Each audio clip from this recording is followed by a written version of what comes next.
Welcome back to the channel, you wonderful people of YouTube. So you asked for more ride outs, you asked for more B&B discussions and news. So that's exactly what we're delivering here on the channel today. We're out on this plucky little Meteor 350. The sun's shining, it's a little bit cold, but I've got many layers on. And we're just going to enjoy the bike, and look at this. Enjoy a bit of sports riding on the Meteor. So guys, hope you enjoy the ride today. And yeah, thanks for joining me, and we're all going to have fun. I certainly am. This guy looks like he's on a Honda Repsol, so it could be a CBR 600RR, could be a Fireblade. I'm going to indicate to let him go past if he wants to. Want to go past, buddy?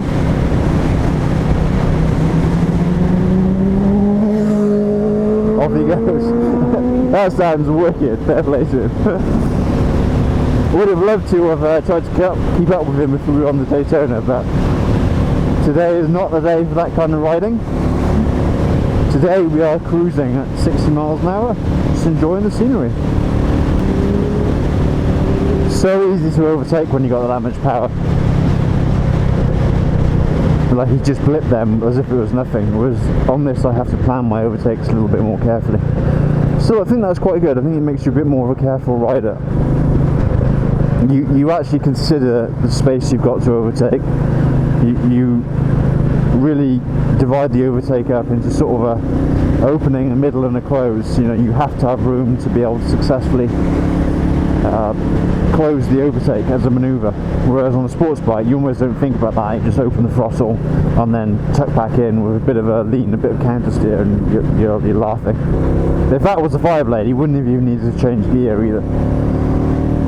Now this is quite a sharp bend now. This can surprise you if you're not used to it. And then the bend up here, it'll actually tighten mid-corner, and that's one of the things they warn you about when you're riding or pressing on a little bit. See, look at the Merc had to cut over the double white lines because they obviously underestimated the corner. When I come up here, you'll see a little bit of a straight. Depending on the speed of the traffic, I might be able to execute an overtake of one of the cars. So there's nobody coming, so they've applied the brakes anyway. And now I'll come around this corner to another straight. If I'm very lucky, I might be able to pull off another overtake if it's safe to do so. So yeah, I can go. Just waiting for the white lines to become single dashed. Indicate back in. And then I'm ready for the next corner. Drop down. Again, this is quite an enjoyable section of road. Around we go. Up a hill, so the Meteor's not really in its forte. Okay, line ourselves up. I'm going to go do one of the cars here. Got plenty of time, plenty of room. Tuck back in. And use my momentum perhaps to do another car. I'll go for another one. And tuck back in before the brow of the hill. Good job. We're on the approach to Bromyard, and this is the Brockhampton estate. It's a country house estate, and they've got wonderful grounds you can walk in. And there's several different lengths of trails, you know, from half a mile to a good few miles, maybe a 2 or 3 hour walk. You can walk around the grounds, and there's maps with different coloured routes and everything. That's really nice. You can also walk up here on the Bromyard Downs if you're in the area. That's a really nice little stroll on the ridge. Looks good in the setting sun. And there's a car park just up there as well, so access is quite good for visitors. The eagle-eyed, I'll start that again. The eagle-eyed amongst you may have noticed that the tripper is now reading the correct time. So because my phone's too old to install the Royal Enfield app, Susie very kindly installed the app. We filled in my details and it automatically synced the tripper. I will say it wasn't immediately obvious to find the tripper when the bike was turned on and she initialized the app. Nothing happened. So you turn the bike off after the app's on and it seems to resync and find it, and then the time was set. and that does really go down with a collection of other people's feedback about the trip, but it's not that good in its first incarnation. That's just something that will have to develop over time. But then again, that's the same thing that's said for all new innovations, isn't it, whether in the automotive space or others. First time you launch something to market, it does have the unfortunate incidents of bugs and things going wrong. Early adopter syndrome is probably what you would term it. Okay, here we are coming into Bromyard.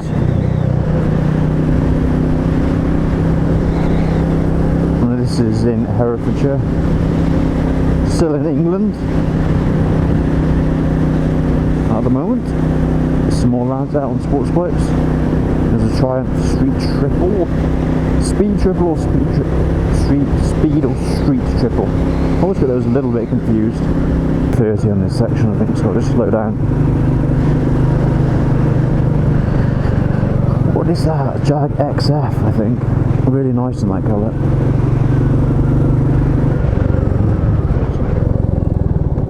Well, normally I try and squeeze through here, but because he's got a horse box, I think I'll just take it easy. There we go. Oh, I upset her a little bit. I didn't intentionally do that. I just missed a gear change. Man, I didn't expect to see 3 girls hanging off the tailgate of the what do they call that? Bedford van or whatever it's called. Removals van. Luton van, that's the one. Luton van. With a large area in the back. A high roof. So we're out now on the A44 for those of you who are just watching. I'm very much expecting those 2 guys on sports bikes to zip past me if they're going this way. There's not much traffic and it won't take them long to catch up at all. Got to be a little bit careful here, adverse camber, so as you come round you're going downhill, the road sort of slides away out from under you. But because it's dry today I can push on a little bit more. My Meteor's coming up to 1200 miles, so fully running, so really can enjoy the engine. One thing I've noticed with it is the need to change down when going up hills. I've not really experienced that before. Obviously with other bikes you will need to change down if you're going slowly up a hill, so you couldn't go up here at 25 miles an hour in fifth perhaps. But at top speed, say 60 miles an hour or above, you wouldn't really need to change down on any of my other bikes. Whereas the Meteor, sometimes it will struggle up a hill even when you're going fast for that particular gear. I tried some of the muck off, is it HCF or HCB, high corrosion barrier, basically like ACF 50. I tried some of that last night and I sprayed a small sample area onto the kickstand just because I thought, well, if I coat the whole bike with this thing and it looks, you know, vile, I'm going to be in trouble. It's going to really spoil the bike and I'm going to have to use degreaser to get it off. Oh, there's those guys on sports bikes, so I'm going to be letting them go past when necessary. They'll probably zip round here if they know the road like I do. Shall I go? I'll probably let them. Shall I go? Oh, see guys, you can be a bit idiotic on a sports bike. That was stupid. See what I mean? What I was saying earlier, it really tempts you to ride like an idiot. I'll let you go, mate, if you want to zip past. If you want to go past, you can.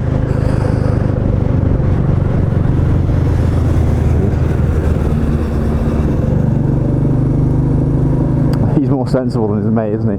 Look at his back tyre flicking up stones. I probably shouldn't have let him go past. If I was his mate, I'd be feeling a little bit silly after that overtake. We've all done it. Like I'm not innocent at all from that kind of tomfoolery, but you haven't really gained anything either. You're in a line of traffic. He didn't really commit. He should have seen it earlier. I mean, it's easy to say that knowing the road and blipped past with plenty of time, but you've gone for it, I suppose you've got to continue to execute the manoeuvre, haven't you? Another not a pro tip, but that sounds a little bit arrogant, but another tip is when you're following a motorcyclist, always be in step or out of step, so don't follow him in a linear fashion. So if he brakes suddenly and I brake too late, I'll go past him, not get into the back of him. There you go, you've got a chance to go now. See, his mate doesn't really like commit to overtaking though, does he? Sort of hangs out in that lane a little bit too much. And he's doing it again on the way up to the bend. He's indicating, giving the car drivers the wrong impression.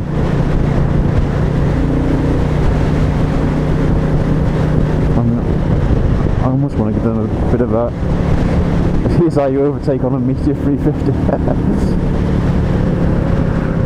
What is that? A 128 Ti? Brand new model.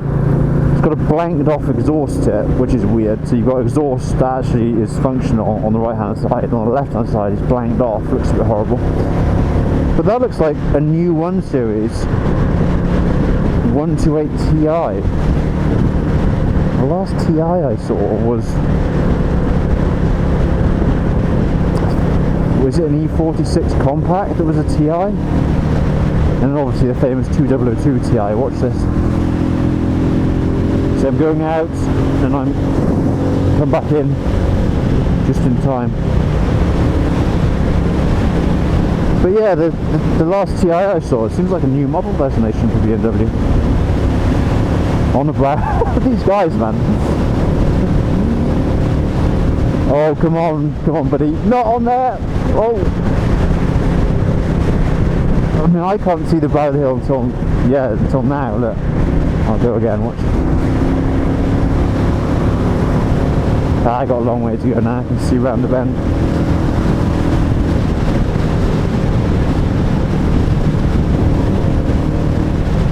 So they've made it. See if we can nip around another one. Oh, tuck in. Going back to what I was saying earlier about the high corrosion, the muck off inhibitor, rust or corrosion inhibitor. It's let me just do an overtake here.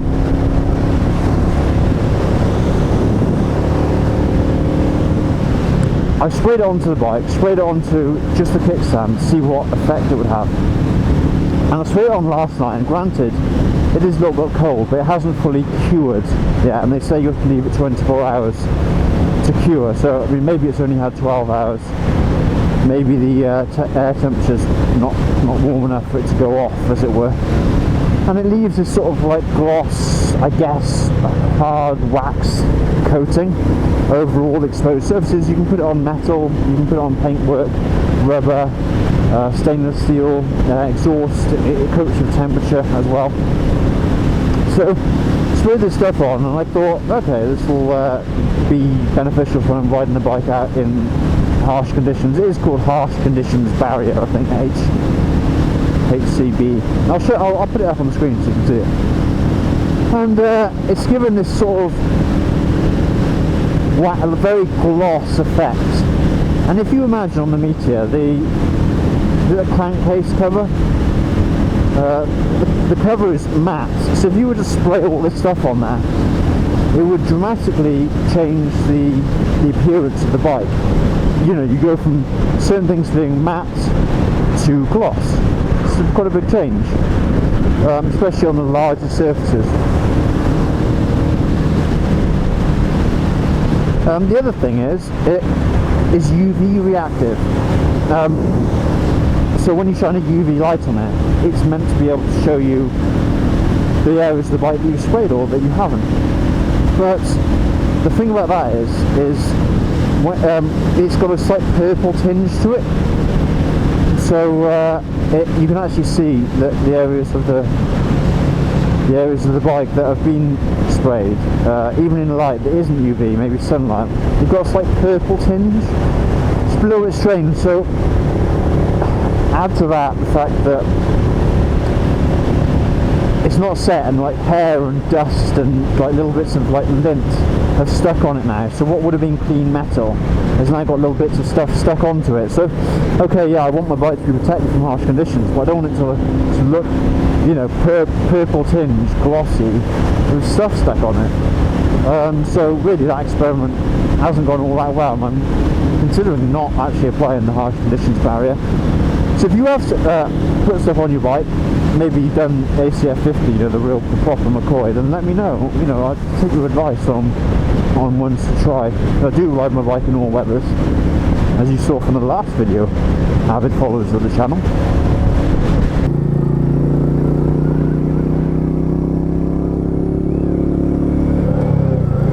A lovely ZX6R, that is a nice bike.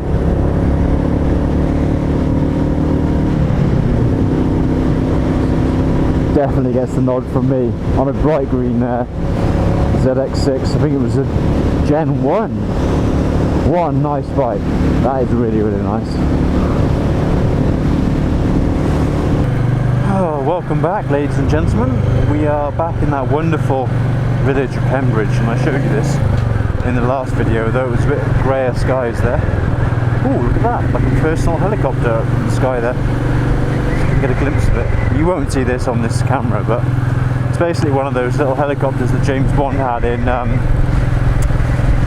Sean Connery reminds me. It's not From Russia with Love, is it?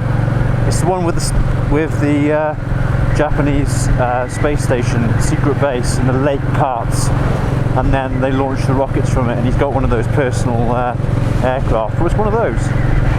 You know, it's got a fan at the back, pushes it along, and it's got a rotary blade at the top. Yeah, I'll look it up. Okay, visor down, off we go. So I haven't revealed yet where we're going on this ride out. To be honest, I didn't quite know myself. I thought I'd have a pot around, see what takes my fancy. And I've decided that, time permitting, we'll head on up to the Elan Valley. So we're going to go up into Wales, through floodgates, cross gates, and then we're going to go up to Raida. 3 miles on from Raida, you've got the Elan Valley and the reservoirs and that kind of thing, and hopefully we'll have enough time to pop up there today. I mean, Raida is about 25 miles away, so we'll see if we can get on up there and show you some of the lakes, everyone. Should be good. Little Golf R in front of us.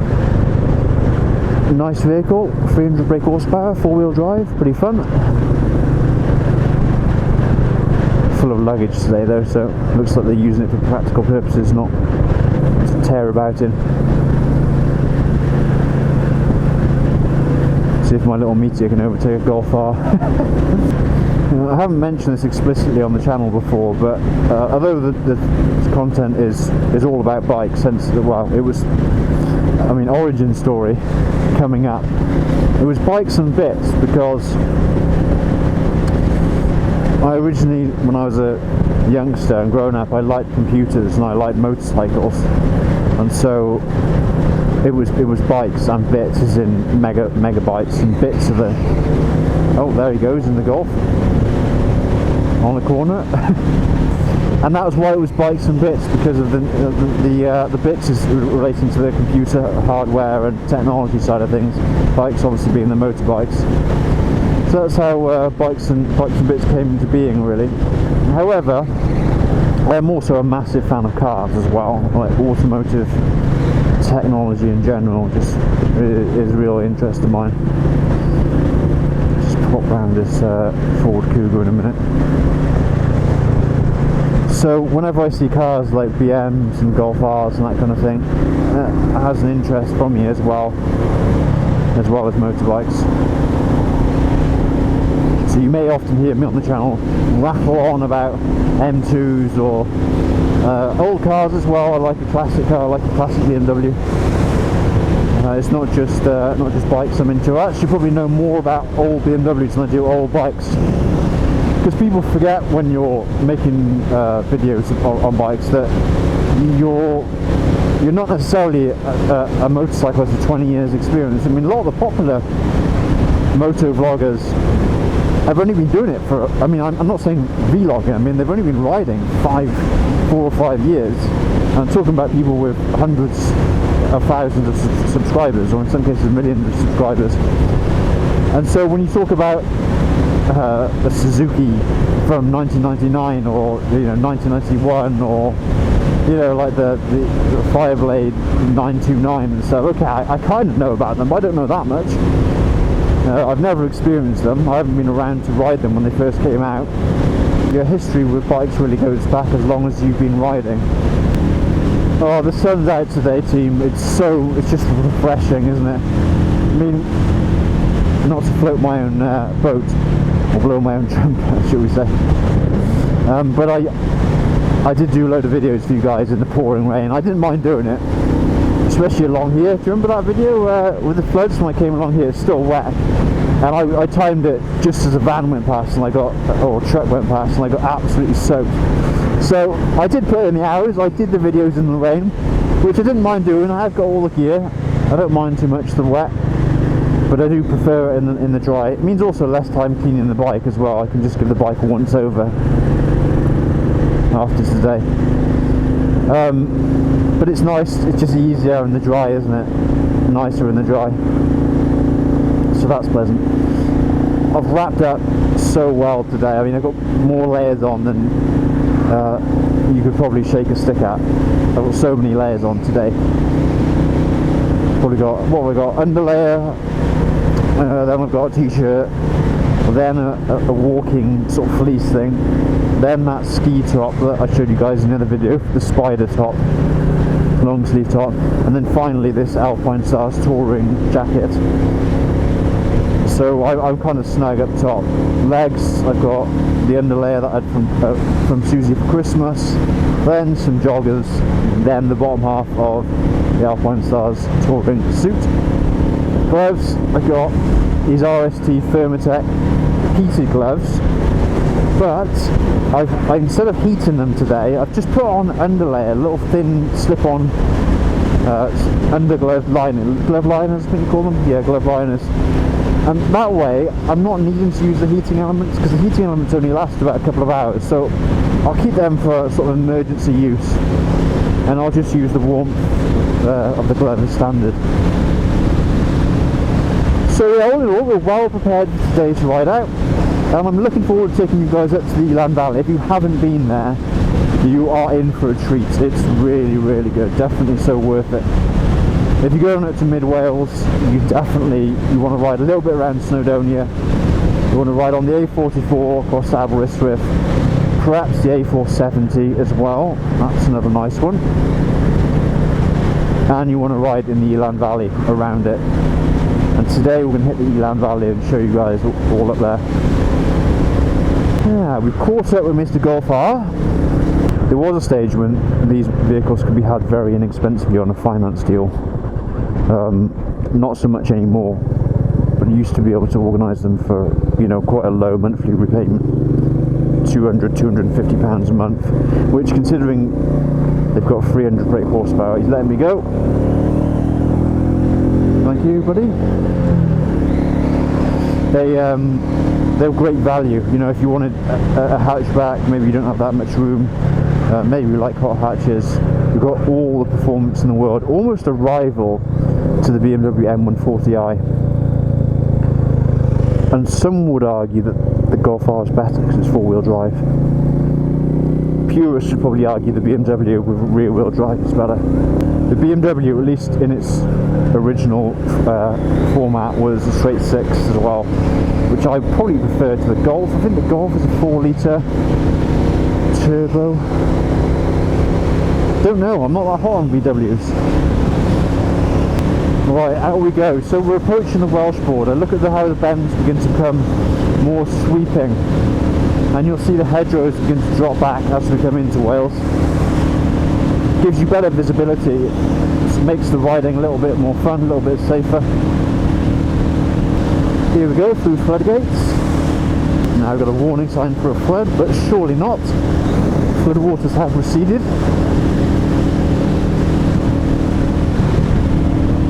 Cue that clip of Morgan Freeman on that late 90s film where the asteroid hit. It's almost like the Armageddon.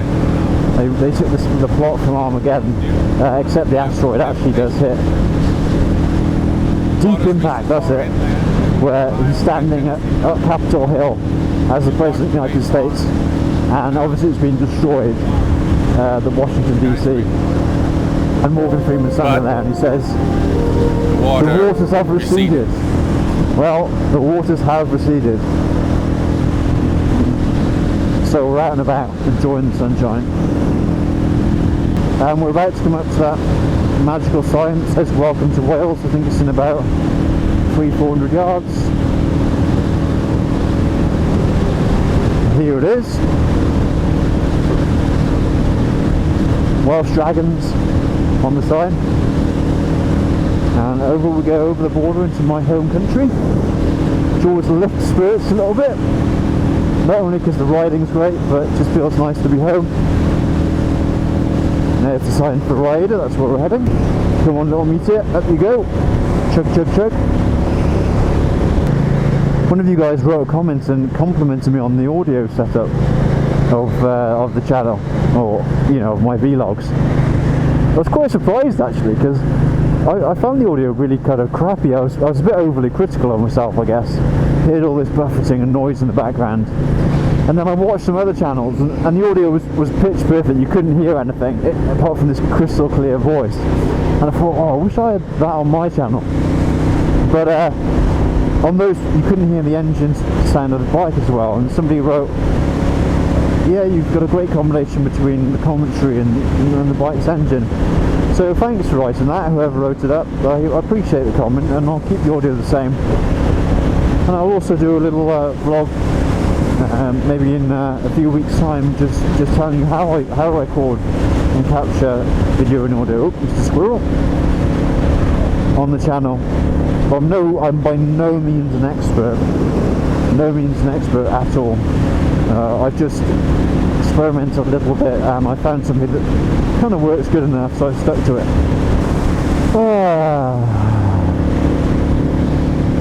Deep breath, just enjoying the event of being on this little bike. Something so rewarding about being on a little simple machine that, you know, just brings joy to the day, brings joy to what you're doing. Look, I'm just plodding along, comfortable. I've got the little hum of that single thumping away. Not in any rush, just taking in the scenery. The sun shining, I've got green hills. The birds of spring are coming out. It's a nice time to be alive, as the saying goes. And this is the joy of motorcycling.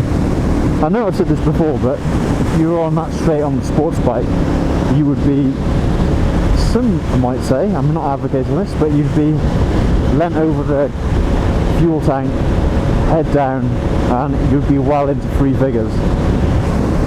But this way, I've just come out to enjoy the scenery. I'm looking at the hills, looking at the road unfolding before me, sun shining, looking at the nice houses. I think, guys, I'm going to stop talking for a bit and just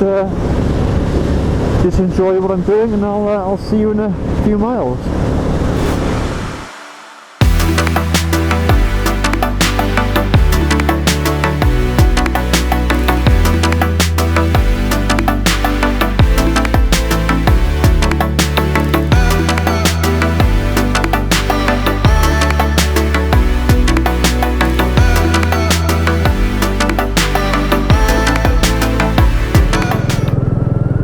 Welcome back, everyone. We've just arrived in Rider, so probably took about 30 seconds for you to cover the 15 miles. Bit of a longer ride for me, but here we are entering this wonderful crossroads town in mid-Wales. So as I've said quite a few times before, as you approach Rider from this direction, here's the crossroads. You can go straight on to the Elan Valley, you can go to the right up to Llangwrig and Aberystwyth, and you can go south to Bull Wells. So I'm going to go straight on this time. This is the other thing as well, nobody quite knows where to go. in this little section of road. Just quite unsure of who has right of way. Oh, there's a street glide, a big fairing. That's nice. So we'll trundle down this road and we're going to head to the Elan Valley. I always love this bit when you're approaching the Elan Valley and you see almost the mountains closing around you. The road keeps on going straight and you almost think, well, where's it going to go? Because the mountains sort of close up into a barrier with a narrow little sort of winding road that's cut in between them. And that's how you know you're heading into the Elan Valley. You can see the landscape change as you make progress. It's really cool. And there's the sign, Elan Valley. So we'll just pop down to the visitor centre very briefly. You can actually get food and cakes and things there. Now the whole facility is run by Welsh Water. So even the tourist centre and everything like that, it's you know, it's managed as a water facility, obviously, to supply water to the rest of Wales, the Midlands. But you can also come and visit and use it as a tourist attraction, so it fulfills both purposes, really.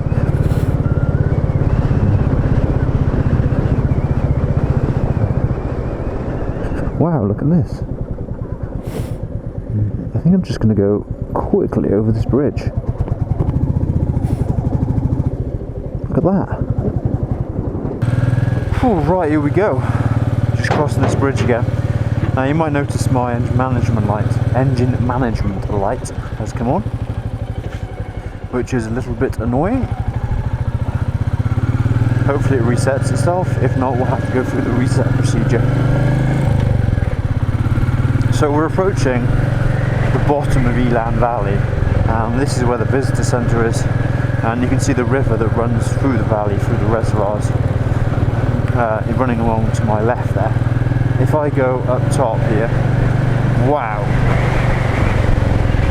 Wow, wow, wow, wow, wow. I can see that the stone overflow for the reservoir is actually cascading with water.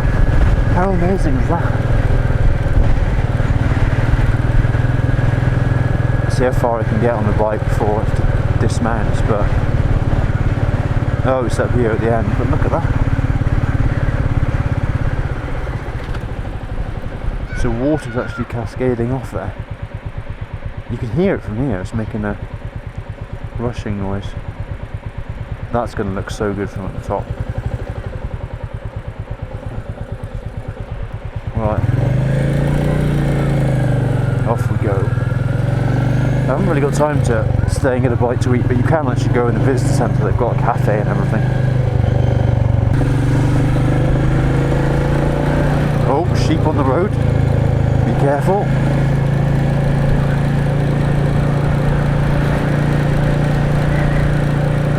Have a drink, buddy, but don't get run over.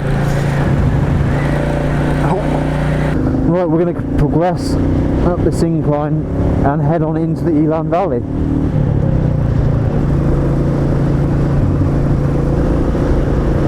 I hope this is the right way. I can't quite remember how you actually get up here. It must be this way.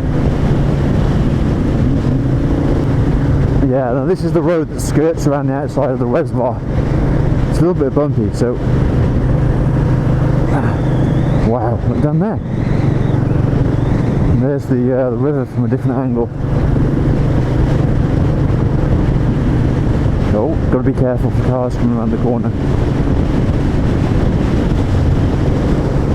That is amazing. I don't know how good it'll come across on video, but you can see all that water cascading over there using the full overflow system. And don't forget, this was built, I mean, I don't know exactly when, but over 100 years ago. That's Victorian engineering. Look at that. Look at it. The reservoir level. Shame you can't get in there. But the reservoir level is at the height of the wall, so it's just flowing over like a huge waterfall. Incredible. I like going around this little perimeter road. I've been up here before on another bike, not on the Meteor. You just get to see the reservoir from all different angles. It's really, really nice. You have to be careful on the corners though, as you saw earlier, cars can just fly around. Yeah, look at this. Slow right down. Oh my gosh, with the sun behind me or to the side of me, everything's just lit up. It's fantastic. Wow, look at this bridge.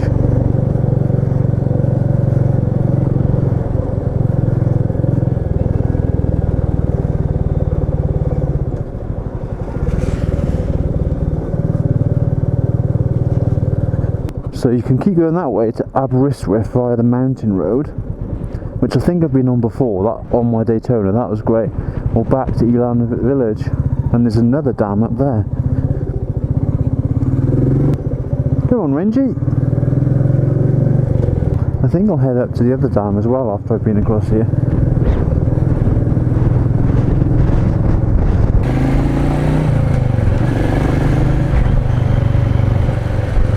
Wow, it's breathtaking.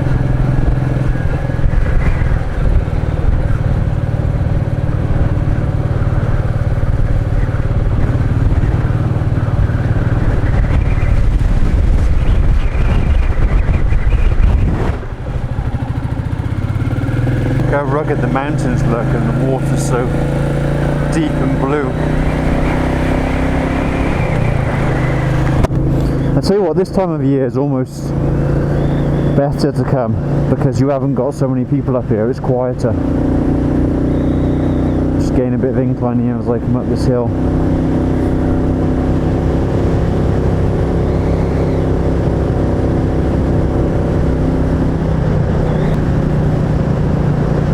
The road hasn't had a chance to dry out up here because it's so in the shade, both from the hillside but also from the trees.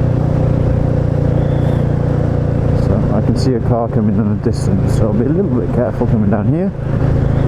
So we descend back down to the lake shore. And there he is. Just as the road gets wide for me, that's nice. Look at this. There's a bit of a wind as well, so you've got wavelets and little bits of white water on the lake. It's really spectacular.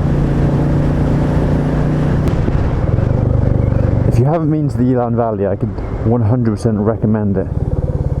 Look at that little waterfall.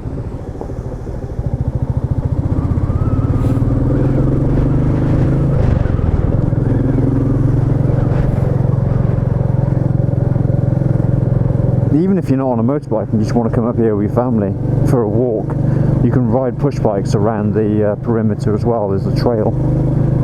Such an enjoyable experience. Obviously a high road you can take as well, but I shall take the low road. Wow, lots of trees have been cut down. I'm sure that's part of a Forestry Commission managed project, but looks a bit like Tree Armageddon. And here we're coming up to the head of the reservoir. And you shall see, oh, let's go through this river. You shall see a little bridge.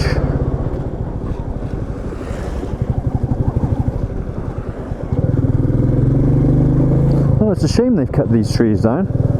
You see, they all used to look like that. It used to be like a tree-lined avenue, and they've chopped some of those majestic trees down. I'm sure there's a reason for it. But you've got this little humpback bridge here. I'll just pop over here. And then another little viewing spot that you can stop in. In the summer, when the water level isn't quite as high, this is a series of rapids, so there's a really deep canyon down there.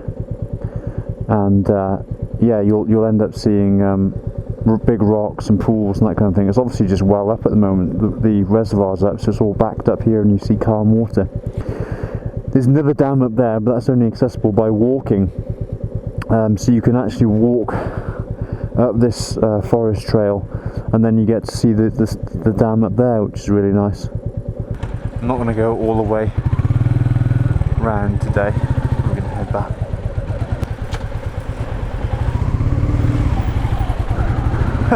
Look at that BT telephone box just there.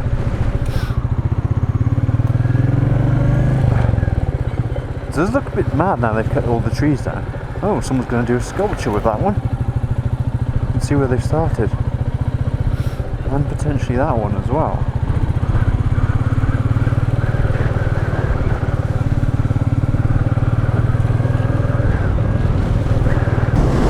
Oh gosh! Almost fell off. Just checking my pocket was shut on my jacket. One-handed, bum bum bum.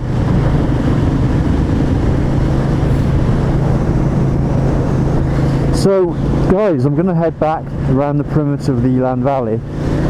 I'll keep the video rolling for a while, just so you can take it in really and get some of the views that I'm getting. Share the experience. You can go all the way around. I'm not going to go all the way around today because I'm a little bit pressed for time. But it's enjoyable just coming up this one section of the valley, and then I'll head back down and continue my journey home. But what a day! Really, really good fun. Oh, guys, what a spectacular place. And it's not too far. Oops. And it's not too far away. Look at that there. Guys, what an absolutely spectacular place. And it's not too far away. I mean, if you live in the Midlands, it's going to take you, what, an hour and a half? A couple of hours to get up here. The sun's just come out, shining off the lake. It's really spectacular. Wow, look at this. With the sun behind me. And that wonderful reservoir just extending then over to that sort of like infinity pool view where it just cascades over the end of the stone dam. And that's what the Elan Valley gives you. It's spectacular. Wow. And as you saw on the way back, that whole surface of that dam is white water. It's really impressive. Well, on that note, guys, I'm going to end the video. Just leave you with the view of the reservoir and the dam there. I hope you've enjoyed the content today. I hope it's a nice vlog that you guys were able to share in. If you did like it, please do give us a like. That really helps us with the YouTube algorithm. Promotes the video a little bit, costs you nothing, helps me out loads. Also shows me that you like the content, as well as helping with the algorithm, and motivates me to do more for you guys. And if you do like what we're putting out on the channel, on Bikes and Bits, then please do consider subscribing and hit the bell notification icon. And as I leave the Elan Valley, I shall say goodbye, safe riding everyone, and I'll catch you in the next one.